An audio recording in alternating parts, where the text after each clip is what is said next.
You're old, Mother. Just be quiet and do as we say." Those words came from my own daughter's mouth, while my son nodded in agreement.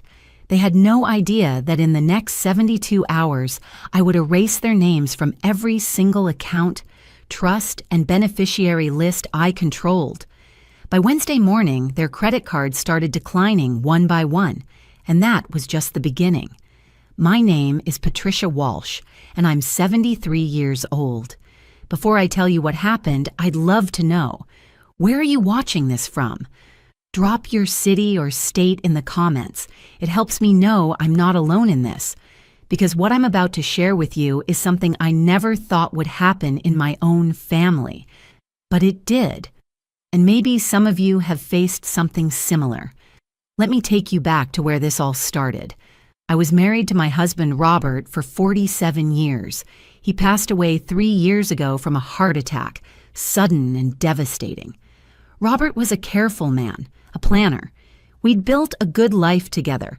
He was a civil engineer, and I worked as a hospital administrator for 30 years before retiring.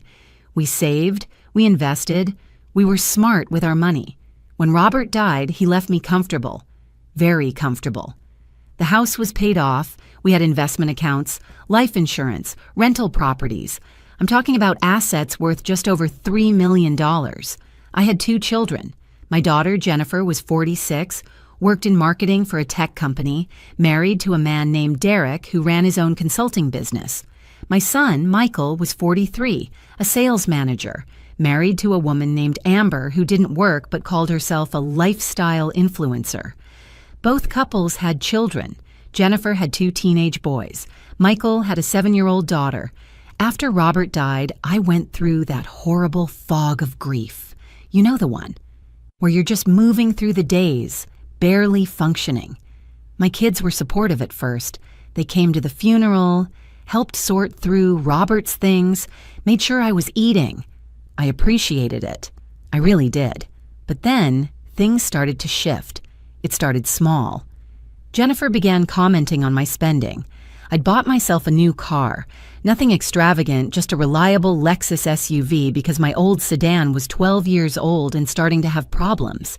She called me 3 days after I drove it home. "Mom, do you really need a car that expensive? You're not exactly bringing in a salary anymore." I remember being taken aback. "Jennifer, I can afford it, and I wanted something safe and reliable." I'm just saying, you need to think about your future, about our future too. Our future. That phrase started showing up more and more. Michael was different in his approach. He started talking about investments, about maximizing my portfolio, about how I should let him introduce me to his financial advisor.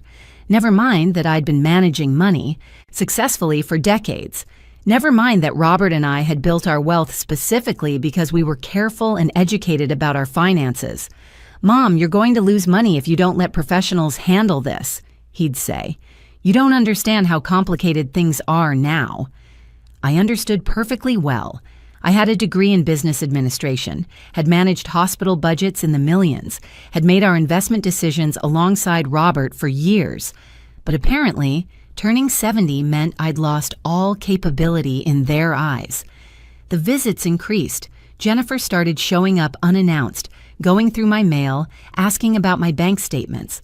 Michael began pressuring me to add him as a joint account holder just in case something happens.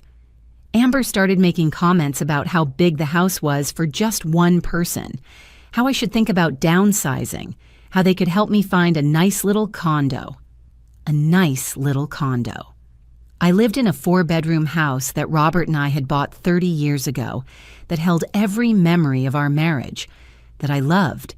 But apparently, I needed a nice little condo. The real turning point came about 8 months after Robert's death. I had started dating someone. His name was George, a retired veterinarian I'd met at a grief support group. We went to dinner, to movies, took walks in the park. Nothing serious, just companionship. Someone who understood loss, who could make me laugh again. I made the mistake of mentioning George at a family dinner.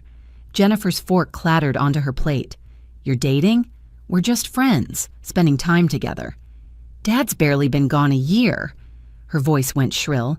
Almost a year and a half, I corrected gently, and your father wouldn't want me to be alone. Michael leaned forward. Mom, you need to be careful. Men target wealthy widows. It's a known thing. George is a retired veterinarian with his own money. We split the check when we go out. That's what they want you to think, Amber chimed in. You're vulnerable right now. You're not thinking clearly. I wasn't thinking clearly. Me. The woman who'd run a hospital department, who'd managed complex budgets, who'd raised 2 children and built a small fortune. But apparently, going to dinner with a kind man meant I'd lost my mental faculties. I ended things with George 2 weeks later, not because I wanted to, but because my children made every single interaction miserable. Jennifer called crying, saying I was disrespecting her father's memory. Michael showed up with printed articles about elder fraud. The guilt they piled on became unbearable. George was understanding. Your family means well, he said when I explained, but I could see the hurt in his eyes. I was hurt too, and angry. But I told myself they were just protective, just worried, just grieving in their own way. I was making excuses for them. I see that now. Things escalated over the next year. Jennifer got a promotion that came with a significant pay raise, but somehow she was always complaining about money. The private school tuition for her boys, the mortgage on their upgraded house, Derek's business expenses. Michael's daughter needed braces, needed tutoring, needed expensive sports equipment. Amber wanted to renovate their kitchen, and they all started looking at me as the solution. Mom, could you help us out with the tuition this semester? Just a loan. Mom, we're a little short on the mortgage payment. Could you cover it this once? Mom, the kitchen is falling apart. Could you fund the renovation? Consider it an early inheritance. An early inheritance. As if I was already dead. I helped at first. 5,000 here, 10,000 there. I told myself this is what families do. This is what parents do. But the requests kept coming, and they were never loans. No one ever paid me back. No one even mentioned paying me back. Then came the meeting. That's what I call it now. The meeting. Jennifer called and asked if she and Michael could come over to discuss some important family matters. I made coffee, put out cookies, sat in my living room waiting for my children like I was about to be lectured by the principal. They came with folders, printed documents. They'd done research. Mom, we need to talk about your situation, Jennifer started. She had this tone, the one you use with a child who's misbehaved. We've been consulting with a financial planner and an estate attorney. Without me? I asked. We wanted to get professional advice about how to protect you, Michael said, and protect your assets. They proceeded to lay out their plan. I should sign over power of attorney to both of them immediately. I should add them as joint account holders on all my bank accounts. I should transfer the deed of the house into a family trust that they would manage. I should move into a senior living community. They'd already toured 3 and had brochures. You're getting older, Mom, Jennifer said. What if something happens? What if you fall? What if you get sick? I'm 73, not 93. I'm healthy. I'm active. I'm of sound mind. That's what everyone thinks until they're not, Michael said. This is about being proactive. I looked at the documents they'd brought. Everything would give them complete control over my finances, my property, my life. I would need their permission to access my own money. I'm not signing any of this, I said firmly. That's when their masks slipped. Jennifer's face hardened. Mom, stop being difficult. We're trying to help you. I don't need this kind of help. Yes, you do. You're making bad decisions. The car, the spending, that man you were seeing. George? I stopped seeing George because you made me feel guilty about it. Because it was wrong. Jennifer's voice rose. You're not capable of making these judgments anymore. Michael put his hand on his sister's arm, trying to be the reasonable one. Mom, look, we love you, but you're old. You don't understand modern finance, modern threats. You need to let us protect you. By taking control of everything I own? By managing it properly, he said, before you mess it all up. I stood up. I think you should leave. Mom, Jennifer started. No, get out of my house. They looked shocked, like I'd slapped them. Jennifer gathered her folders with sharp, angry movements. "You're being unreasonable. We're just trying to help." "Then help by respecting my autonomy." "Fine," Michael said coldly. "But don't come crying to us when something goes wrong. Don't expect us to clean up your mess." They left. I sat in my living room, hands shaking, wondering what had just happened. These were my children, the babies I'd carried, nursed, raised, and they just tried to take complete control of my life. But it didn't stop there. Oh, it got so much worse. Over the next few weeks, they started a campaign. Jennifer called my friends, telling them she was worried about Mom's mental state. Michael contacted my doctor, expressing concerns about my cognition and asking if I should be evaluated for dementia. Amber posted on social media about the difficult journey of watching a parent decline without naming me specifically, but everyone knew. They were building a case. They were documenting. They were preparing to declare me incompetent. I went to my attorney, a woman named Sharon who'd handled Robert's estate. I told her everything. "Patricia, this is elder financial abuse," she said bluntly. "What they're attempting is a form of exploitation. Have you given them power of attorney?" "No." "Don't. Have you added them to any accounts?" "No." "Good. Keep it that way." She leaned forward.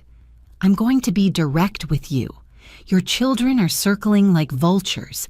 They see you as a bank account, not a mother. And if they're going to these lengths now, it's only going to get worse." "They're my children," I whispered. "I know, but I've seen this before. Too many times."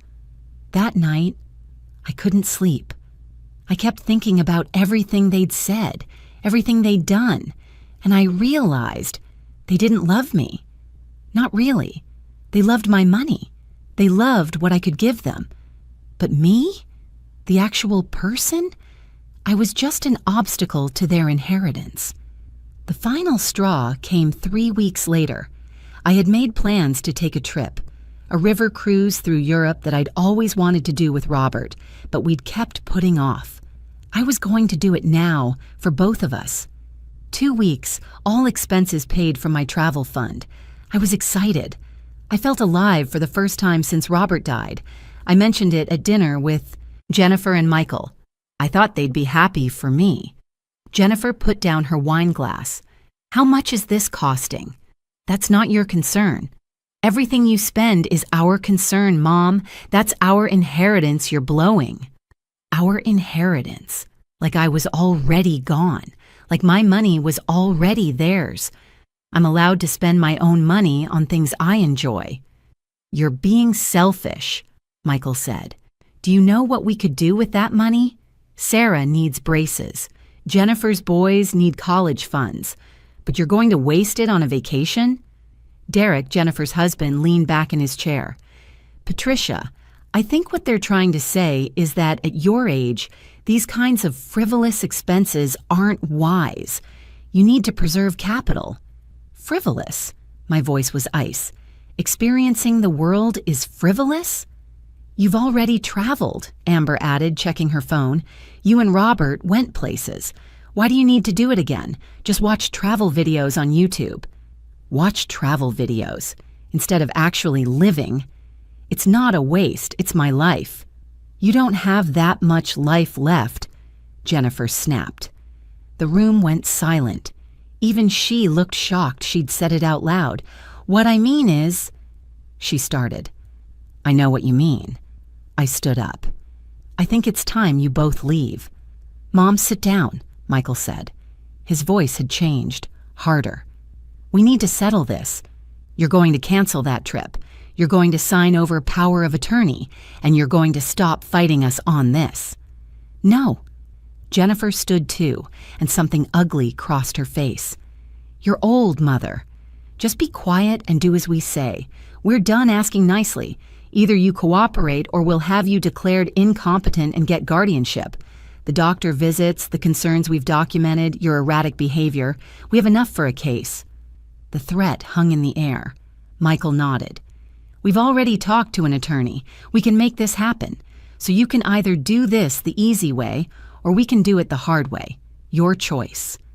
They stood there, my two children, looking at me with cold calculation, like I was a business problem to solve, an asset to acquire. Something inside me went very still, very calm. "Get out," I said quietly. "Mom," Jennifer started, "get out of my house." They left. Jennifer slammed the door hard enough to rattle the windows. I stood in my kitchen, in the house where I'd raised them, where I'd kissed their scraped knees and celebrated their birthdays and sent them off to college, and I realized I was done. I was done being treated like I was senile, done being treated like a checkbook, done being threatened and manipulated and disrespected in my own home. If they wanted to treat me like an enemy, I would show them what a real enemy looked like. The next morning, I called Sharon. "I need you to do something for me. I need you to do a lot of things for me, actually." "I'm listening." "I want them removed from everything. Every beneficiary list, every trust document, every will provision, everything." "Patricia, are you sure? This is a big step." I've never been more sure of anything in my life. We spent the next week in her office going through every single document. It was exhausting, but also empowering. Robert had set up trusts for the grandchildren's education, with Jennifer and Michael as trustees. I removed them and appointed Sharon as trustee instead. The money would still be there for the kids' college, but my children would have no control over it, no ability to manipulate it or use it as leverage. The life insurance policies that named them as beneficiaries changed to various charities: the American Cancer Society, a women's shelter, the local animal rescue, organizations that would use the money to actually help people, not to fund kitchen renovations and private school tuition for families who could afford their own lives. The investment accounts with transfer on death designations, I removed their names completely. Sharon helped me set up a charitable remainder trust. I would receive income from the investments for the rest of my life, and upon my death, the remaining assets would go to charity. "This is brilliant," Sharon said, reviewing the paperwork. "They can't contest what they were never legally entitled to in the first place, and you're still taking care of the grandchildren's education." "I'm not punishing the kids for their parents' behavior," I said. "But Jennifer and Michael, they made their choice." The house was trickier. Robert and I had owned it jointly, so when he died, it passed entirely to me. Jennifer and Michael had been expecting to inherit it, probably planning to sell it and split the proceeds. I'd overheard them discussing it once, talking about what the house might be worth on the current market, whether they should renovate before selling or sell as is. I transferred the deed into an irrevocable trust with a charity as the remainder beneficiary. When I died, the house would be sold and the proceeds would go to a women's shelter that helped victims of domestic abuse and elder abuse. It felt appropriate. Sharon walked me through each signature, each notarization. "You're sure about this, Patricia? Once these documents are signed, some of them can't be undone." I've never been more certain of anything. I also called the bank. Not just one bank, but every financial institution where I had accounts. Every single account where they might have suspected they'd get access. Checking, savings, investment accounts, money market accounts, CDs. I added password protections and specific instructions that only I could make changes or withdrawals. I added fraud alerts. I made sure that if they tried to use my name or information to access anything, I would be notified immediately. The bank manager at my primary institution, a woman named Carol who'd known me for 20 years, looked concerned. "Mrs. Walsh, this level of security is usually for cases of identity theft or family financial abuse." "Yes," I said simply. She understood. She'd probably seen it before. "I'll make sure everything is locked down tight." Then came the really satisfying part. Remember how I'd been helping them financially? The loans that were never paid back? The thousands of dollars for tuition and mortgages and renovations? I'd been adding Jennifer and Derek as authorized users on one of my credit cards so Jennifer could make purchases for the house renovations I'd been funding. Michael and Amber had their own card on a different account for what they called family emergencies. I called the credit card companies. I canceled their authorized user status immediately. Both cards. No warning, no explanation to them. Just done. Then I went further. I pulled up my phone records and documented every request for money, every guilt trip, every threat they'd made. I wrote everything down in a detailed timeline with dates, amounts, and direct quotes, where I could remember them. Sharon helped me organize it into a formal statement. "This is for your protection," she explained. "If they do try to pursue guardianship or claim you're incompetent, we have a clear record showing they have financial motivation. It undermines any claim that they're acting in your best interest." The last piece was the most painful. I wrote a letter to each of them. Not angry, just honest. I explained that I loved them, but I would not accept being treated with disrespect and contempt. I would not be manipulated, threatened, or controlled. I was removing them as beneficiaries and trustees because they had shown they valued my money more than they valued me as a person. The letter concluded with this: "If you want a relationship with me, it will be because you want your mother, not because you want your inheritance. The choice is yours." I mailed the letters on a Monday. Certified mail, return receipt requested. I wanted proof they'd received them. Then I waited. Jennifer's card declined first. She'd gone to some expensive boutique, tried to buy something for over $1,000. The clerk ran the card. Declined. She tried again. Declined. She asked the clerk to try once more, her voice getting higher. Declined. She called me while she was still standing in the store, and I could hear the humiliation in her voice. "Mom, something's wrong with the credit card. Can you call the company?" "There's nothing wrong," I said calmly. "I removed you as an authorized user." Silence. Then, "What?" "You heard me. It's my card. You're no longer authorized to use it." But I need... Mom, I have items here I'm trying to purchase. There are people waiting behind me." "Then use your own money." "I don't have..." She stopped herself. "You can't do this." "I absolutely can. It's my credit card, Jennifer, my account, my money. Goodbye." I hung up. My hands were shaking, but I felt a rush of something I hadn't felt in years: power, control over my own life. I pictured her standing there in that boutique, having to tell the clerk she couldn't afford her purchase, having to put everything back. The same daughter who'd told me I was spending too much on a reliable car. 20 minutes later, Derek called. "Patricia, I don't know what's going on, but Jennifer is very upset. She says you've cut off her credit card?" "I removed her access to my credit card. There's a difference." "This is extremely petty. She relies on that card for household expenses." "Then perhaps you and Jennifer should rely on your own income for your household expenses." "We have 2 children to support." "I raised 2 children on far less than what you and Jennifer make combined. You'll figure it out." He sputtered something about family loyalty, but I'd already hung up. Michael's card declined at a restaurant that same evening. He'd taken clients out for dinner at a steakhouse, ordered expensive wine, appetizers, the works. When the check came, he confidently handed over my credit card, something he'd been doing regularly, claiming it was for business expenses that would benefit our family. The server came back.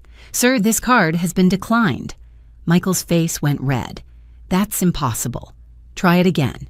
She did. Declined again. His clients were watching. One of them offered to split the check. Michael had to accept, fumbling with his own credit card that probably couldn't cover the full amount. He called me from the parking lot, and I could hear the rage in his voice. "What the hell, Mom? Do you know what you just did? You embarrassed me in front of important clients. You embarrassed yourself by using your mother's credit card for your business expenses. You said I could use it, and now I'm saying you can't. Consider it effective immediately. This is because of the other night, isn't it? Because we were trying to help you? You were trying to control me. There's a difference." "Mom, you're being unreasonable." "No, Michael, I'm being clear. This is my money, these are my accounts, and you no longer have access to any of it. You're going to regret this." "I doubt that." I hung up. The letters arrived Wednesday. I know because they both called within an hour of each other, and I could hear the panic in their voices. Jennifer was crying. "Mom, please, you can't cut us out of everything. We're your children." You threatened to have me declared incompetent. We didn't mean it. We were just frustrated. You told me I was old and should be quiet and do as you say. You told me I don't have much life left. You treated me like I was already dead and you were just waiting to divide up the estate. I'm sorry. I didn't mean those things. Her voice was breaking, but I couldn't tell if it was genuine remorse or panic about losing money. You meant every word. You just didn't think there would be consequences. What about the boys? Their college funds? The education trusts are still there. Sharon manages them now. Your sons will be fine. But you've shown me exactly what you think of your mother. Please don't do this. Derek is going to kill me. We budgeted around... She stopped. Around my money? I finished. That was your mistake, Jennifer. You built a lifestyle you couldn't afford and expected me to subsidize it forever. She was sobbing now. Real, ugly crying.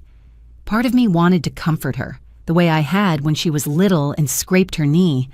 But this wasn't a scraped knee. This was the consequence of treating your mother like an ATM machine. Michael tried a different approach. He wasn't crying. His voice was controlled, calculated. Mom, let's talk about this rationally. You're hurt, I understand. But you're making decisions based on emotion that will affect the whole family. I'm making decisions based on being treated with contempt by my own children. We've apologized. No, Jennifer apologized because she realized her inheritance is gone. You haven't apologized at all. You're trying to negotiate. You're trying to find an angle. That's not fair. Fair? You wanted to take control of my entire life. You called my doctor behind my back. You posted on social media about my supposed decline. You systematically tried to build a case to have me declared incompetent so you could control my assets. And you want to talk to me about fair? There was a long pause. What do you want from us? His voice cracked a little, and for a moment he almost sounded like my son again. That question stopped me. What did I want? I want you to see me as your mother, not as a bank account. I want respect. I want you to understand that threatening to take away my freedom, my autonomy, my control over my own life, that's not love. That's abuse. Silence on the line. The trusts for the grandchildren are still intact, I continued. Sharon manages them now, and that money will be there for their education. But everything else? You've lost. Not because I stopped loving you, but because you stopped loving me as anything other than a source of money. So that's it? Michael's voice was cold again. You're just going to cut us off completely? I'm giving you a choice. You can have a relationship with me based on mutual respect, or you can walk away. But the money is off the table either way. He hung up. Over the next few days, I got the full reaction. Angry text messages came at all hours. How could you do this to your own family? Dad would be ashamed of you. You're destroying your grandchildren's future. Voicemails ranging from tearful to furious filled my phone. Amber posted something on social media about ungrateful parents who abandon their children after taking everything from them. The irony was completely lost on her. Jennifer told my sister that I'd gone senile and cut them off irrationally, that I was clearly declining mentally and they were worried about me. My sister called me to check, and when I explained what had really happened, she was horrified. At them, not at me. Michael consulted with an attorney about contesting the changes. I know because the attorney called Sharon to discuss it, and Sharon shut it down immediately.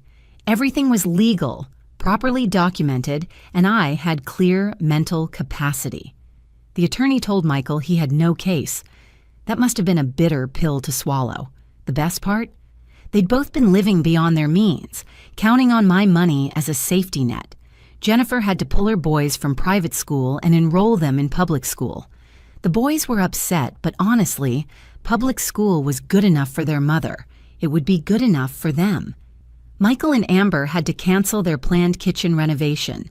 Amber had already posted mock-ups on Instagram, had already told all her followers about the upcoming transformation. Now she had to quietly delete those posts. They'd built their budgets around my generosity, around the assumption that Mom's wallet was always open. And now that safety net was gone, and they were free-falling. Their cards kept declining. At gas stations, at grocery stores, everywhere they'd gotten used to using my credit without thinking about it.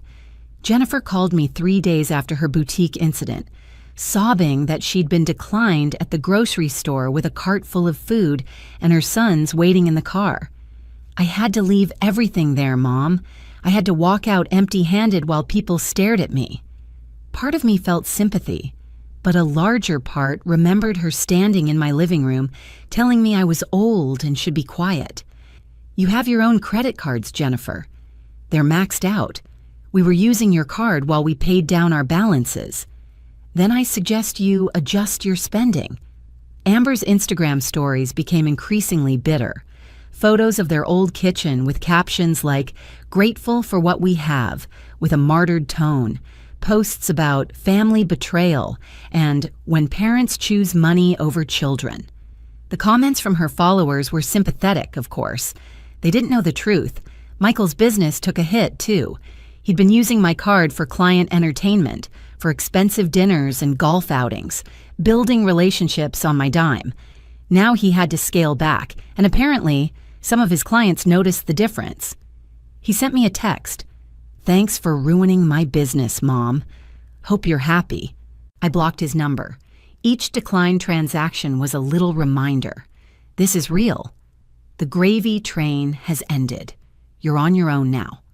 About 2 weeks after everything went down, my sister called. "Patty, what's going on?" Jennifer called me crying, saying you've gone crazy and cut them off.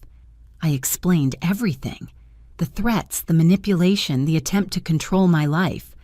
My sister was quiet for a long moment. "I wish you'd told me this was happening." I was embarrassed. They should be embarrassed. "Patty, I'm proud of you. What you did took guts." Did I do the right thing? Absolutely, they're adults. They need to live within their means, not within yours. That conversation gave me strength. I started reaching out to friends I'd isolated myself from, accepting invitations I'd been declining. I booked my river cruise. I even called George, though I didn't know if he'd want to hear from me. "Patricia," he said warmly, "I've been thinking about you. I'm sorry about before, about ending things. Your children were putting pressure on you." They were. They're not anymore. We met for coffee, then dinner. Then we started seeing each other regularly again. He made me laugh. He treated me like a partner, not a child or a bank account. He met me as an equal. It's been 4 months now since I removed Jennifer and Michael from everything. The aftermath has been interesting. Jennifer reached out 3 weeks ago, not asking for money, just asking if we could talk. We met for lunch. She apologized, really apologized, not the kind where you're just sorry you got caught. "I was wrong," she said, "about all of it. I got so focused on the money, on what I thought we needed, that I forgot you were a person with your own life to live. I forgot to see you as my mom." "Why the change?" I asked. She looked down at her coffee. "Because I realized I'd rather have you in my life than have your money, and also because my therapist asked me how I'd feel if my boys treated me the way I was treating you. It made me sick to think about. We're taking it slow, but we're rebuilding. She comes over for dinner now and we actually talk. About her life, about my life, about things that matter beyond money. Michael is a different story. He hasn't apologized. He's still angry, still feeling entitled to what he thinks I owe him. Amber convinced him to cut contact completely unless I come to my senses. I haven't heard from him in 2 months. It hurts. He's my son, and I love him. But I can't have a relationship with someone who only wants me for what I can give them. The house is still mine. My accounts are still mine. I'm taking that river cruise next month, and George is coming with me. I'm living my life on my terms, and I'm not apologizing for it. Would I have preferred my children loved me enough to not need this wake-up call? Of course. But they made their choices, and I made mine. I'm 73 years old. I'm not old. I'm not incapable. I'm not going to be quiet and do as I'm told. I'm free. And to anyone watching this who's dealing with family members trying to control them, manipulate them, or treat them like they're incompetent just because they've reached a certain age, you have power. You have rights. You deserve respect. Don't let anyone, not even your children, take that from you. The choice is always yours. Remember that.